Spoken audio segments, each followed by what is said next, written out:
Fail वो कलमा है, इसको हम लोग इंग्लिश का नाउन भी समझ सकते हैं, और फेल यानी वर्ब, जैसे इंग्लिश में वर्ब्स होते हैं उस तरीके से मेरे पास उसको हम लोग अरबिक में क्या कहते हैं, फेल कहते हैं। तो फेल वो कलमा है जिससे किसी काम का करना या होना समझा जाए, सिंपल सा, और तीनों जमानों में से कोई जमाना उसमें पाया जाए।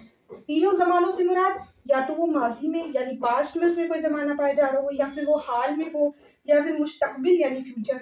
अब ये देखिए, ये जो तीनों जमाने हैं ये उर्दू के हैं, माजी, हाल और मुस्तकबिल ये उर्दू में कहे जाते हैं। लेकिन जो मेरे पास, जैसे कि फॉर एग्जांपल उसने लिखा, तो पास्ट में की बात हो रही है, वो लिखता है प्रेजेंट की बात हो रही है, वो लिखेगा तो लिखेगा फ्यूचर की बात हो रही है।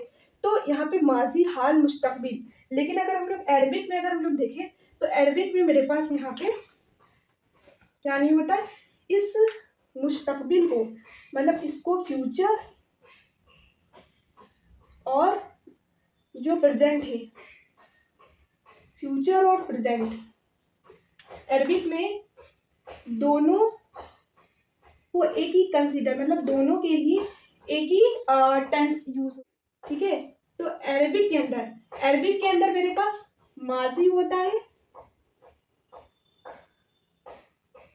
और मुदारी होता है, एक ही में मर्ज करके, मतलब मुदारी के ही अंदर रखा जाता है इसके अंदर, ठीक है।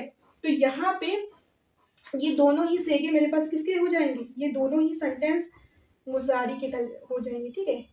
वो लिखता है या वो लिखेगा, ये किसके हम लोग कंसीडर करेंगे, मुजारी के, मतलब प्रेजेंट और फ्यूचर।